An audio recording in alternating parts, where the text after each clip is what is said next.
안녕하세요, 시청자 여러분. 처음으로 인사를 드리게 된 40대 여자입니다.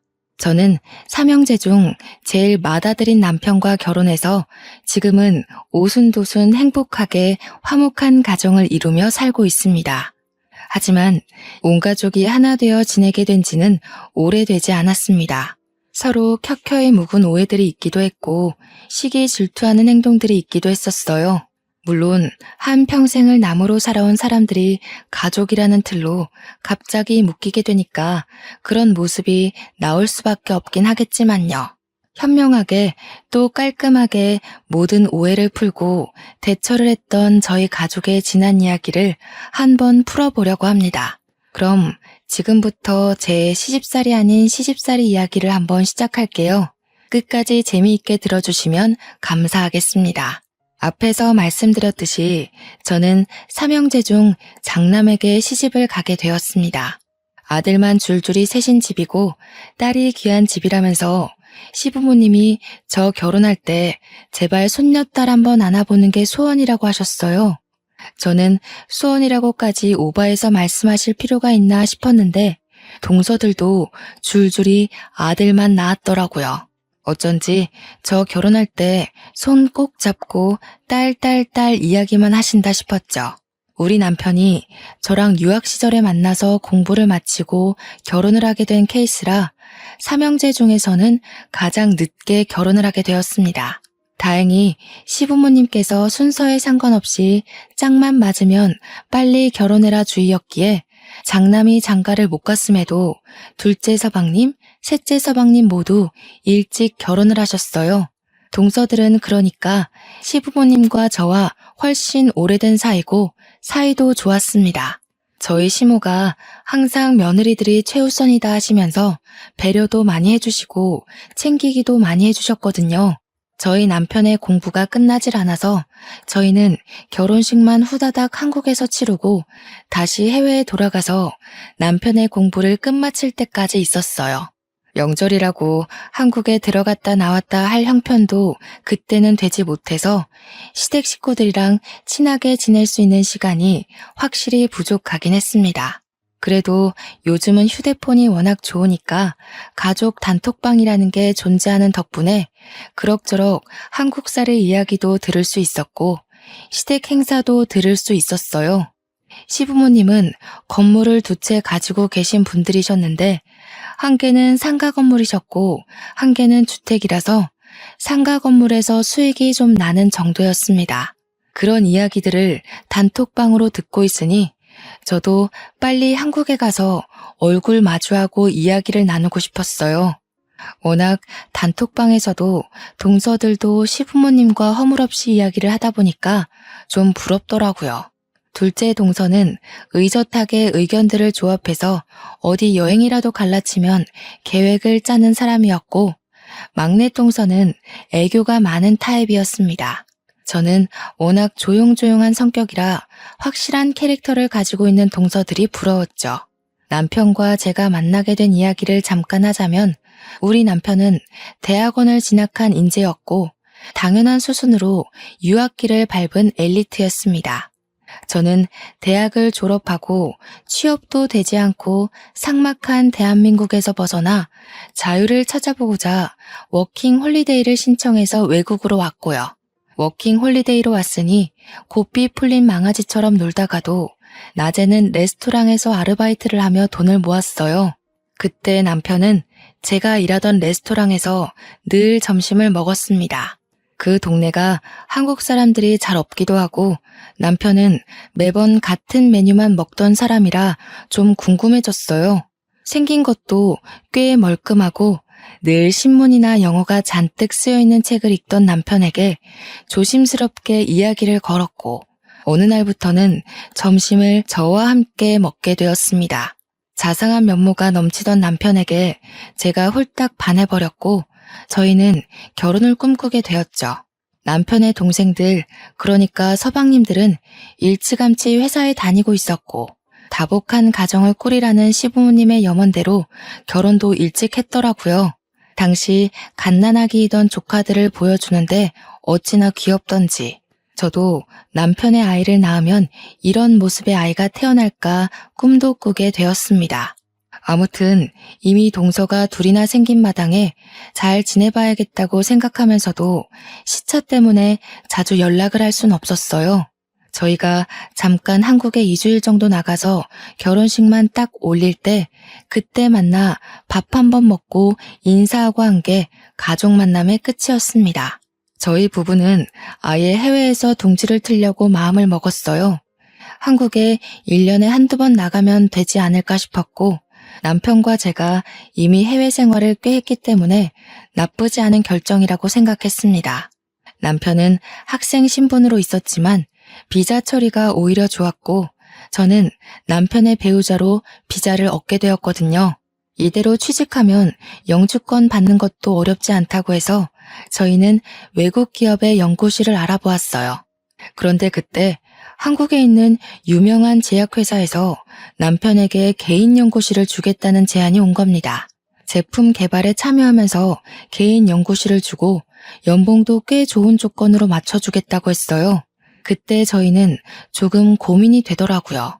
외국 기업이 좀 더 자유로운 사내 문화가 있지 않을까? 지금 와서 한국에 가면 우리가 적응할 수 있을까 하는 고민들이요. 그런 고민들이 무색하게 제가 임신을 했다는 사실을 알게 되었고 남편은 서둘러서 한국으로 들어가기로 결심을 했습니다.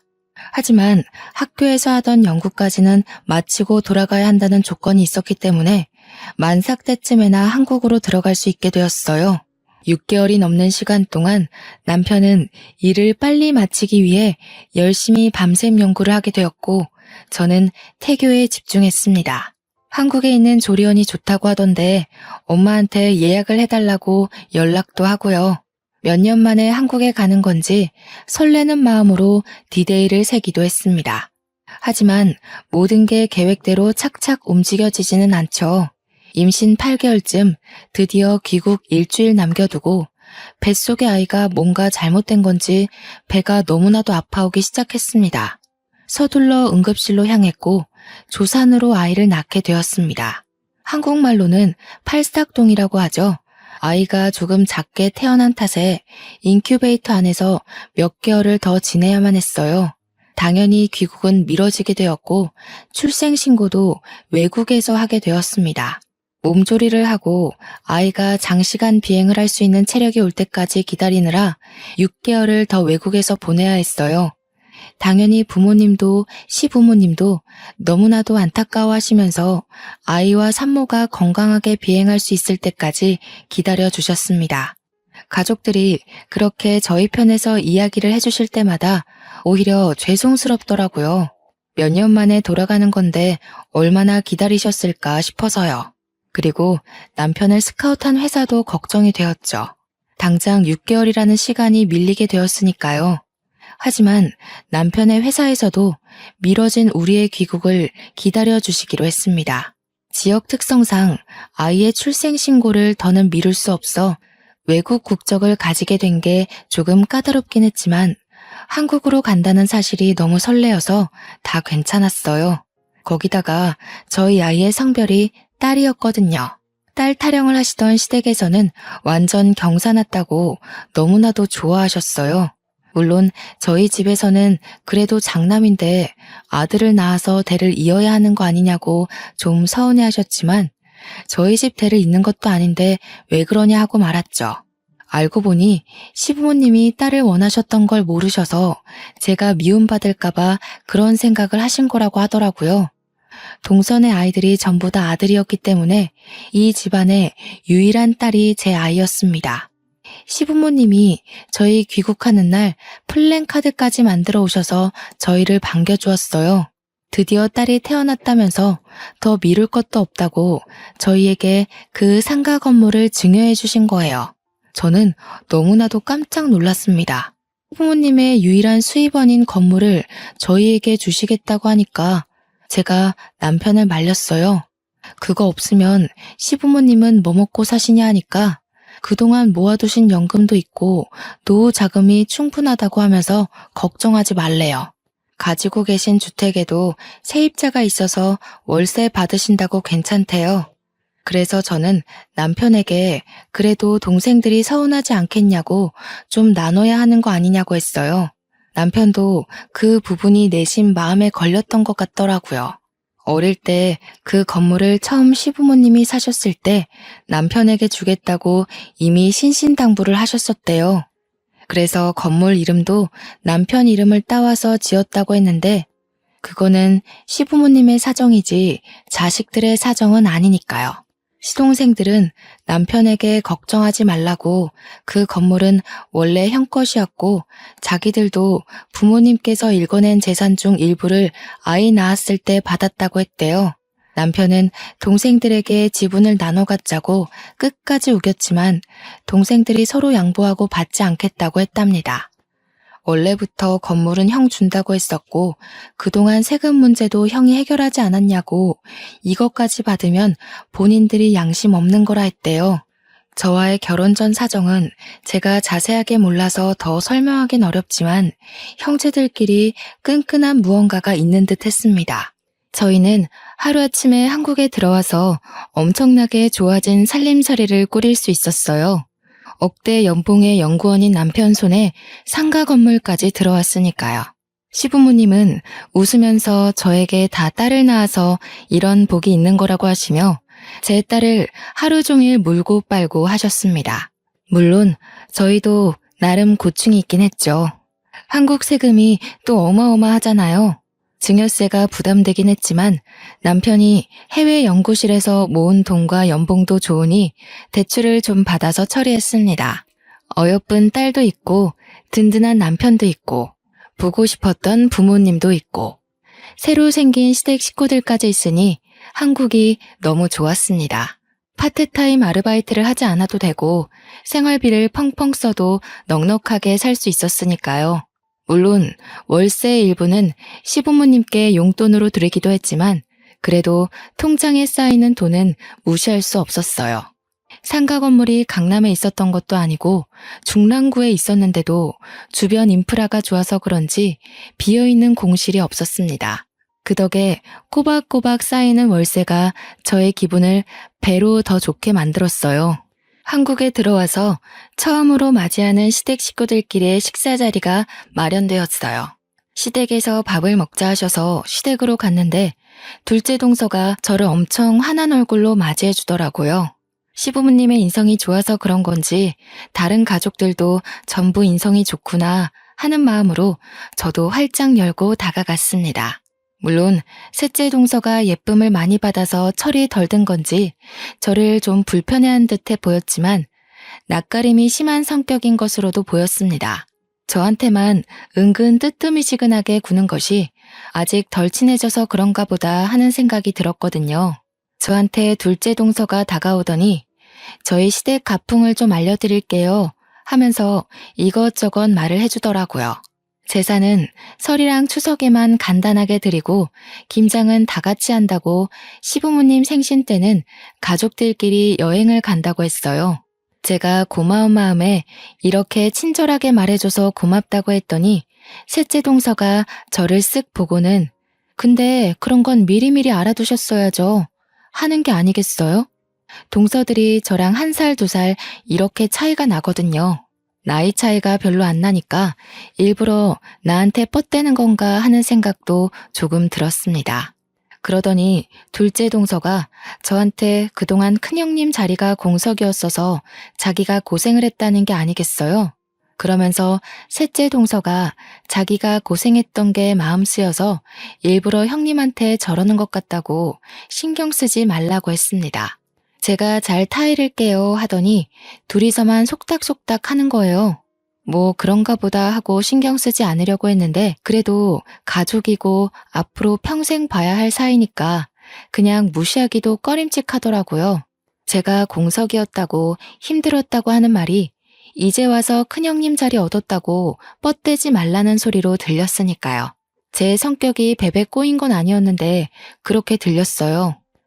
같이 밥 먹는 자리에서 시모가 제 딸을 엄청나게 챙겨주셨어요. 8개월밖에 안 된 아기다 보니까 계속 안아주고 업어주고 하시면서 제 딸 얼굴 보느라 밥도 제대로 못 드시는 겁니다. 그게 불편해서 제가 안고 있을 테니 식사하시라고 했는데 이때 아니면 언제 보냐고 저보고 밥 먹으라고 하시더라고요. 솔직히 애 때문에 밥을 제때 못 챙겨 먹을 때가 많아서 시부모님이 계속 아이를 봐주시니까 너무 편했어요. 저한테 막 이렇게 폭 안기는 애기는 처음이라면서 애가 어쩜 이리 순하니 하시는데 셋째 동서가 불쑥 끼어들었습니다. 저희 아들도 폭 안기는 맛이 있다고 좋아하셨잖아요. 그러니까 시모가 민망해하면서 알지 알지 하시는데 제가 다 민망했어요. 시모가 그래도 딸이라서 그런지 아들이랑은 좀 다른 맛이 있네 하시면서 애만 보니까 더 입 삐죽이고 둘째 동서가 셋째 동서 보면서 우리 막내 동서가 질투가 좀 있나 봐요 하는데 그런 느낌 드는 거 아세요? 자꾸 저만 빼고 자기들끼리 웃고 떠들고 하는 그런 느낌이요.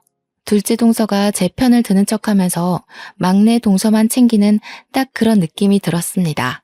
근데 시동생들은 뭐 아무것도 모르고 밥만 먹고 있고 우리 남편도 별 대수롭지 않게 생각하면서 밥만 먹으니까 제가 말로만 듣던 시자가 붙으면 무조건 기피하고 보는 예민한 성격인가 하는 오해도 들고 딱 이 화목한 가족들 안에 저만 끼지 못하는 그런 예민한 사람이 된 기분이었습니다.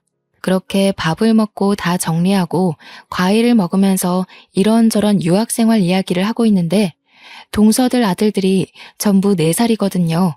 우리 아기는 8개월이니까 이제 기어다니는 수준인데 우리 딸한테 와서 장난감 칼을 위험하게 확 들이대는 거예요. 제가 놀래서 저도 모르게 조금 큰 소리로 어머, 그러면 안 돼. 우리 애는 아직 그런 거 가지고 놀 수 있는 나이가 아니야. 하고 말했어요. 그러니까 셋째 동서가 저한테 오더니 조용히 말해도 다 알아듣는 애들인데 왜 그렇게 큰 소리로 이야기를 하냐는 거예요. 자기 아들 놀래서 얼어붙은 거 안 보이냐고 저한테 막 뭐라고 하더라고요. 그러니까 둘째 동서가 또 은근히 끼어들어서 아직 형님이 애 키운 지 얼마 안 돼서 잘 모르시나 봐 이러는데 얄밉더라고요. 거기서 끝났으면 몰라도 한마디 더 덧붙이는데 이제라도 우리가 찬찬히 알려드리자 하는 겁니다. 아니 이게 애 키우는 법을 몰라서 생기는 일은 아니잖아요. 둘째 동서가 조카들을 불러오더니 애기가 남동생 같아 보여도 여동생이니까 칼 들고 장난치지 말자? 이러는 거 아니겠어요? 제가 기가 막혀서 저도 모르게 허! 하고 숨을 뱉었습니다. 교묘하게 우리 딸 얼굴을 가지고 감놔라 배놔라 하는 꼴 아니냐고요. 제가 얼마나 어이가 없던지 진짜. 그 자리에서 아무 말도 못한 제가 바보 멍청이 같고 분해 죽겠더라고요. 참다 집으로 돌아와서 남편을 붙잡고 이야기를 했어요. 이상하게 동서들이 나를 싫어하는 것 같다고 하니까 남편이 저한테 그래? 그런 일이 있었어? 하더라고요. 무심해도 그렇지 시댁 한복판에 나를 던져놓고 챙기지도 않냐고 하니 미안하다고 하면서 다음부터는 자기가 잘 지켜보겠대요. 그 말 자체가 오늘은 아무 일도 없지 않았나? 하는 듯한 느낌이었습니다. 점점 내가 진짜 예민해서 그런 건가 다들 아기가 있는 건 아닌가 보다 그렇게 결론이 나더라고요. 제 속이 갈팡질팡하니까 너무 찜찜하기도 하고 그렇게 시간이 조금 더 흐르니 추석이 다가왔어요. 우리 아이랑 같이 시댁에 먼저 가기로 했습니다. 남편은 급한 일이 갑자기 생기는 바람에 조금 늦게 연구실에서 출발한다고 하길래 저는 점심때쯤에서 시댁에 먼저 갔어요.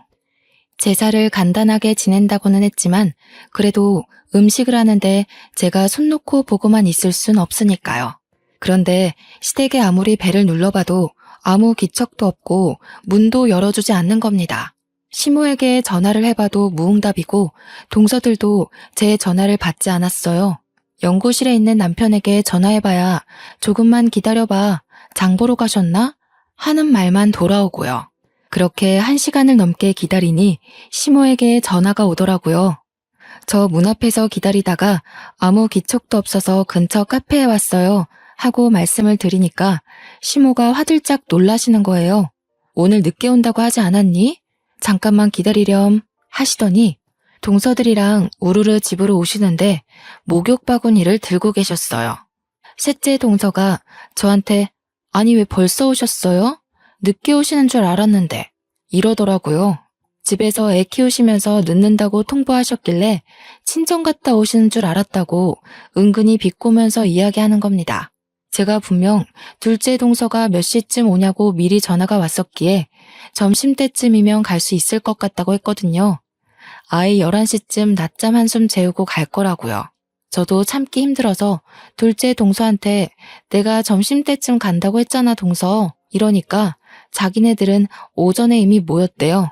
저한테는 몇 시에 오냐고 물어만 봤지 몇 시에 모일 거라는 이야기는 안 했거든요. 이것저것 하다 보니까 시간이 벌써 이렇게 된지 몰랐다고 미안하다고 하는데 얼굴은 하나도 미안한 표정이 아니었습니다. 시모는 그제야 저한테 미안하다면서 동서들이 제가 늦게 온다고 이야기를 해둔 터라 생각 없이 목욕탕에 다녀왔다고 하셨어요. 이게 뭐 시모의 잘못은 아니니까 제가 괜찮다고 하긴 했는데 느낌이 딱 쎄하게 오더라고요. 저만 빼놓고 목욕탕에 가서 자기들끼리 의리를 다지기 위함인가 그런 큰 그림인가 싶었어요. 시모가 매번 모이면 목욕탕에 간다면서 다음에는 같이 시간 맞춰서 가자고 하셨습니다. 동서들은 목욕 바구니도 시댁에 두고 다닌다면서 저보고도 준비를 해오라고 했어요. 그래서 저는 그냥 알겠다고 대답을 했죠. 다음에는 꼭 껴달라며 일부러 애교스럽게 이야기를 했습니다. 근데 그때 셋째 동서가 쓱 끼어들어서 제 눈을 딱 마주치고 이야기를 하더라고요. 큰형님은 외국에 오래 계셔서 같이 목욕하는 문화가 불편하신 거 아니에요? 그래서 늦게 오신다는 줄 알았는데 이러는 겁니다. 그러자 시모가 또 제 눈치를 보면서 아이고 그럴 수도 있겠네. 미안하다 미안해 하시는 거예요. 제가 일부러 애교 있게 다음에 껴달라고 했는데 대놓고 싫다는 식으로 말을 하니까 그것도 제 핑계를 대면서요. 제가 외국에서 오래 있었다고 해봐야 한국에서 지낸 시간보다 길진 않잖아요. 저 말 자체가 저보고 목욕탕 모임에 낄 생각하지 말라는 말로 들렸어요. 그렇게 어영부영 불편한 분위기 속에서 제사 음식을 하고 저녁 준비도 했어요. 남편이랑 시동생들도 전부 모인 자리에서 다 같이 저녁밥을 먹는데 저희 애가 다다음 주에 돌이었거든요. 그래서 돌잔치 이야기가 나왔습니다. 셋째 동서가 또 핀잔 주듯이 요즘 누가 돌잔치를 하냐면서 형님네 하실 거예요? 하고 묻더라고요. 그러면서 둘째 동서랑 또 서로 짝짝꿍이 맞아가지고는 자기네 때는 크게 잔치를 여는 게 유행이었다지만 요즘은 직계 가족끼리만 모여서 조촐하게 하는 게 유행이라 하더군요. 저희도 이미 직계 가족들끼리만 하려고 장소를 다 대여해둔 상황이었어요. 그래서 우리도 스몰 웨딩처럼 스몰 돌잔치를 할 거라고 했어요. 그러니 셋째 동서가 그제야 속내를 털어놓더라고요. 아, 부담되겠네. 작은 형님이랑 저랑 뭐 서로 결혼하고 애 낳고 시기가 비슷해서 선물을 주고받고 하긴 했는데 큰 형님은 저희한테 뭐 준 것도 없이 받아만 가시겠네요. 그러니까 남편이 제가 했던 말이 기억이라도 난 건지 눈살을 찌푸리면서 셋째 동서한테 한마디 하더라고요. 빈손으로 와도 아무 소리 안 할 테니까 마음이나 곱게 준비해서 오라고요. 우리 남편이 평소에 말을 예쁘게 부드럽게 하는 편인데 톡 쏴서 이야기를 하니까 다른 가족들도 전부 꿀먹은 벙어리가 됐어요. 저도 짜증이 났지만 남편이 저렇게 말해주니 고마워서 끄덕이면서 남편 편을 들었죠. 그러니 둘째 동서가 거기서 분위기를 푼답시고 한 소리가 글쎄 분위기를 더 쎄하게 만들었습니다. 그래도 형님네는 건물 받으셨으니까 평생 선물 다 받은 거나 마찬가지죠 뭐. 시부모님도 얘네가 왜 이러나 하는 눈빛으로 동서들을 보고 표정을 싹 고치시는데 둘째 동서랑 셋째 동서만 신나서 웃더라고요. 분위기가 이상해진 걸 모르는 척 하는 건지 아니면 모르는 건지 가늠이 안 갔어요. 둘째 서방님이 심상치 않은 분위기에 둘째 동서한테 다 끝난 이야기는 뭐하러 하냐고 핀잔을 주니까 둘째 동서가 아무것도 모른 척 하더라고요. 눈 동그랗게 뜨고서는 내가 뭘? 그냥 축하드린다고 이야기한 건데? 하는데 그 말에 뼈가 있다는 걸 누가 모를까요? 아무리 눈치 없는 사람이 와도 이 분위기가 나를 축하하는 분위기는 아니구나 하고 느낄 정도였어요. 우리 남편이 더 이상은 참기가 힘들었는지 피식 웃으면서 이야기를 이어갔습니다. 내가 이런 말 나올까봐 지분을 나눠 갖자고 그렇게 이야기를 한 건데 우리 동생들이 집안에서 입단속은 잘 안 시키나 봐? 그러니까 되려 동서들이 아니에요 이러면서 헐레벌떡 진짜 순수하게 축하의 의미였다고 이야기를 했어요. 그런데 누가 그 말을 순수하게 믿겠습니까? 시부가 되려 동서들에게 자중하라는 식으로 이야기하시면서 불편한 기색을 내보이고 서방님들도 전부 동서들을 째려보는 걸로 마무리가 됐습니다. 저는 제가 나서서 좋을 게 없다는 걸 알았기에 조용히 밥만 먹었어요. 그렇게 아슬아슬하게 3년이라는 시간을 보냈습니다. 여전히 저는 은근히 왕따를 당하며 온갖 행사에서 배척을 당했어요. 예를 들면 시부모님 생신 때 동서들끼리 선물을 준비할 때도 저한테만 말을 안 해줘서 저만 빈손으로 가기도 했고요. 물론 그 뒤로 더럽고 치사해서 혼자 따로 준비해서 선물을 챙겼죠. 그러니까 오히려 저한테 너무 튀는 행동 하시는 거 아니냐고 서운하다고 하더라고요. 정작 서운한 사람이 누군데 그렇게 말을 하는지. 이런 건 정말 기본 중에 기본이었습니다. 은근히 저랑 불꽃 튀기면서 경쟁을 하려고 하는데 나중에는 제가 지쳐서 그냥 손을 놔버렸어요. 시부모님은 맏며느리가 무뚝뚝한 아이다 라고 생각하시는지 저한테 뭘 바라지도 않으셨고요. 저만 빼놓고 시부모님 모시고 백화점을 간 걸 당당하게 SNS에 올리지를 않나. 명절 때도 교묘하게 저만 시간을 다르게 불러서 목욕탕 모임에 빼버리질 않나. 우리 시모는 제가 외국 살다 와서 같이 목욕하는 걸 싫어하는 줄 알고 계속 저를 부르지 않으셨고요. 한 번은 여행을 갔는데 둘째 동서가 저한테 아무것도 준비해오지 말라고 단단히 일러두는 겁니다. 형님이 따로 뭘 챙겨올까봐 오히려 지들이 불편하다면서 만나서 장을 볼 거니까 걱정하지 말라고요. 그런데 진짜 만나서 장 볼 것만 빼고 동서들이 완전 보따리짐을 들고 왔더라고요. 저한테는 아무것도 준비하지 말라고 하더니요.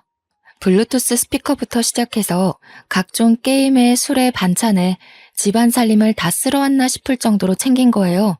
아무것도 준비하지 말래서 나는 그냥 몸만 왔는데 너무 가볍게 왔나 봐 미안해 하고 인사치레를 하니까 셋째 동서가 끼어들어서 말하더군요. 큰형님이 잘 모르시는 게 하루 이틀도 아니고 괜찮아요. 이런 식으로요. 저는 억울해서 진짜 눈물까지 나올 것 같았지만 꾹 참았어요. 둘째 동서가 얄밉게 저한테 큰형님이 아무거나 준비해 오실까봐 가볍게 오시라고 한 거예요 하는데 도대체 제가 뭘 잘못했길래 이렇게까지 나를 미워하나 싶었습니다. 이게 전부 저를 깎아내리는 말이라는 걸 모를 리가 없으니까요. 너무너무 열이 받았어요. 3년이나 지속된 은근한 따돌림에 제가 먼저 말을 하자니 치졸한 사람이 되는 것 같고 참고 있자니 평생 당할 것 같고 결국 어디 털어놓을 데가 없어서 우리 집 올케한테 얘기를 했어요. 그러니까 올케가 그 집 동서들이 여우네 이러면서 우리 신우가 된통 걸렸네 어쩌면 좋아 이러더라고요. 알면서도 내가 뭘 어떻게 해야 할지 모르겠다고 현명한 방법을 알려달라고 하니까 올케가 저보고 돈지랄을 한번 해보래요. 어차피 살림살이도 넉넉한데 돈 팍팍 써가면서 아예 길을 죽여버리라고요. 완전 최고급으로 코스 짜서 시부모님만 모시고 여행을 한번 다녀오면 다들 분해할 거라고 하길래 해볼까 싶었죠. 그래서 연말에 인천에 있는 5성급 호텔을 예약하고 완전 큰맘 먹고 남편이랑 준비를 했어요. 레스토랑도 완전 야경 잘 보이는 그런 고급 레스토랑 예약까지 다 해두고요. 시부모님 선물도 명품으로 준비했습니다. 우리 가족이랑 시부모님만 해가지고 2박 3일 코스로 놀러가서 일부러 동서들 보라고 SNS에 사진을 막 올려뒀죠. 그랬더니 동서들이랑 저랑 셋이 있는 단톡방에 난리가 난 거예요. 어떻게 자기들만 빼놓고 갈 수 있냐부터 시작해서 좋은 데 가셔서 좋겠다고 난리 법석이더라고요. 그러면서 이제 자기네들이 준비한 건 싸구려라서 성에 안 차시겠다고 앞으로는 형님이 다 하시면 되겠다 하는데 진짜 제 동생들이었으면 한 대씩 쥐어 박았을 것 같아요. 그래도 열등감 폭발하게 만들었으니 이번 작전은 성공인가 싶었죠. 그랬는데 둘째 동서가 저한테 선을 넘더라고요. 건물 받아서 재력 과시하려고 그러시는 거냐면서 없는 사람 서럽게 만든다고 제가 시부모님 모시고 좋은 데 간 게 그렇게 안 이꼽냐고 물어봤습니다. 그러니까 셋째 동서가 단톡방에 장문의 문장을 저에게 보냈어요. 작은 형님께 제가 맨날 들어서 알고 있어요. 큰 형님이 저희 집, 작은 형님네 집 전부 무시한 이야기들이요. 국적도 일부러 보란 듯이 외국 국적 가지고 싶어서 거기서 출산하고 오신 거 저희가 모를 줄 알아요? 큰형님이 건물 지분 나누자고 할 때도 싫다고 하셨다면서요. 그래서 아주버님께서 말로만 건물 지분 나누자고 하고 행동은 안 하신 거라던데. 목욕탕 가는 것도 외국에선 그런 남사스러운 짓 안 한다고 우리가 이상한 거라고 하셨다면서요. 제가 처음엔 큰형님 생겨서 정말 좋아했었는데요. 그 이야기 듣고 완전 실망했어요. 그러니까 둘째 동서가 갑자기 나타나서는 아니 무슨 그런 이야기들을 미주알 고주알 다 하는 거야? 하면서 톡방을 나가버리는 겁니다. 저는 셋째 동서의 톡에 정신을 못 차리겠는 거예요. 이게 다 무슨 말도 안 되는 소리인가 싶고 제가 언제 국적 가지고 우스대기를 했나 건물 지분 가지고 아까워하길 했나 오해가 있어도 단단하게 오해가 있는 것 같아서 셋째 동서에게 바로 전화를 걸었습니다. 한참을 받지 않다가 전화를 받더라고요. 목소리가 이미 저에게 말실수를 했다는 느낌이 팍팍 드는 목소리였어요. 막내 동서, 톡방에 한 이야기들이 다 무슨 말이야? 누구한테 들었어? 이미 엎질러진 물이니까 다 이야기할게요.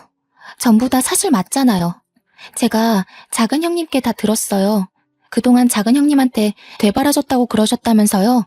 우리 아들이 큰 조카 괴롭힌다고 지 엄마 닮아서 못되어 처먹었다고 그랬다면서요. 제가 그런 말 듣고도 형님한테 잘 지내자고 할 수 있겠어요? 저는 머리가 핑 도는 기분이었습니다. 결단코 제 가슴에 손을 얹고 그런 말을 한 적이 없었거든요. 제가 미치지 않고서야 그런 이야기를 둘째 동서에게 할 리가 없잖아요. 나는 둘째 동서한테 그런 말 한 적도 없고 따로 톡을 하거나 전화를 한 적도 없어. 오히려 동서들이 나를 싫어한다고 생각해서 더 잘 지내보려고 했지. 그게 무슨 말이에요? 그런 말을 한 적이 없으시다고요? 나도 매번 목욕탕 모임에 끼고 싶었는데 무슨 소리를 하는 거야 정말. 동서들이 나랑 같이 가기 싫어서 은근히 왕따 시키는 거 내가 모를 줄 알았어? 나한테만 매번 언제 모이는지 시간을 알려주지 않았잖아. 그래서 그냥 오후에 시댁에 가기 시작한 거야. 그리고 우리 아이도 조산으로 팔싹동이로 나와서 어쩔 수 없이 인큐베이터 신세를 지느라 외국 국적을 가지게 된 거야. 이 부분은 시어머니께서 잘 설명해 주신 줄 알았는데 왜 내가 외국 국적을 굳이 가지려고 거기서 애를 낳고 오겠어. 하지만 작은 형님이 그러셨단 말이에요. 큰 형님이 저희 무시하려고 일부러 조카한테도 영어로 이야기하고 그런 거라고요. 저희 아이가 4살이 되면서 간단하게 말을 하기 시작했어요. 그때부터 남편과 저는 일부러 아이에게 영어로 말을 걸기 시작했습니다. 요즘 조기 교육이 그렇게 시작된다고 하기도 하고 저희가 나중에는 외국에 다시 나가서 살 생각이 있었기 때문이었어요. 아이 국적이 외국이기도 하고 영어를 어릴 때 친숙하게 받아들일수록 어휘력이 좋아진다고 생각했거든요. 그래서 일부러 집에서는 영어로 대화를 하고 있었단 말이죠. 아이가 양쪽 언어를 쉽게 받아들였으면 하는 마음에서 한마디로 부모 욕심이었죠. 근데 둘째 동서가 그걸 보고 셋째 동서한테 일부러 자기네 욕하고 흉보는 걸 영어로 대화하고 있는 거라고 했다는 거예요. 작은 형님이 영어를 조금 할 줄 아신다고 했어요. 저는 미용고등학교 나와서 영어랑은 담 쌓고 지내서 무슨 말인지 전혀 몰랐거든요. 작은 형님이 지금 큰 형님이 우리 욕하고 있는 거라고 대놓고 하고 싶으니까 일부러 영어 쓰는 거라고 하셨어요. 셋째 동서는 완벽하게 오해를 하고 있었던 거죠. 저는 전혀 아니라고 오해를 다 풀어주었습니다. 조카들 욕한 적도 전혀 없다고 했고 그동안 둘째 동서가 쌓아둔 이야기를 다 듣고 해명했어요. 그러니 저에게 진심으로 사과를 하더라고요. 자기가 그동안 한 사람 말만 듣고 너무나도 큰 오해를 했다면서 설에 만나서 이야기를 하기로 했습니다. 설날에 일부러 셋째 동서한테 시간을 물어봐서 일찌감치 목욕탕 모임에 끼었어요. 둘째 동서가 무척 당황해했지만 저는 완전히 무시로 일관하고 시모 옆에 팔짱 끼고는 목욕하고 와서 제사 음식도 만들었습니다. 남편들도 다 와서 돕고 있는데 제가 셋째 동서랑 잘 지내고 있으니까 둘째 동서가 뭔가 조바심이 났나 봐요. 갑자기 우리 아이의 얼굴을 진하게 바라보더니 웃으면서 이야기를 하더군요. 우리 하나뿐인 손녀가 예뻐야 할 텐데 큰일이네요. 그래도 나중에 쌍꺼풀이랑 코 수술하면 괜찮겠다. 제가 그 말에 열이 받아서 둘째 동서를 째려보았습니다. 우리 남편도 열받았는지 정색을 하고 있었어요. 셋째 동서가 맨날 나서서 싫은 소리를 하던 애였는데 둘째 동서가 다 시킨 일이었나 봐요. 셋째 동서가 말처럼 움직여주지 않으니 지가 나서서 이야기를 한 거죠. 제가 이때다 싶어서 둘째 동서에게 이야기 좀 하자고 했습니다. 그게 다 무슨 소리야? 안 그래도 셋째 동서한테 그렇게 내용을 봤다고 하더라. 그러니까 시부모님도 서방님들도 전부 다 당황해서 둘째 동서를 바라보는데 시침이 뚝 떼고 그게 다 무슨 소리냐고 오히려 화를 내더군요. 그러니 셋째 동서가 제 편을 들면서 이야기를 했어요. 작은 형님이 그러셨잖아요. 외국 국적 가지려고 일부러 원정 출산한 거다.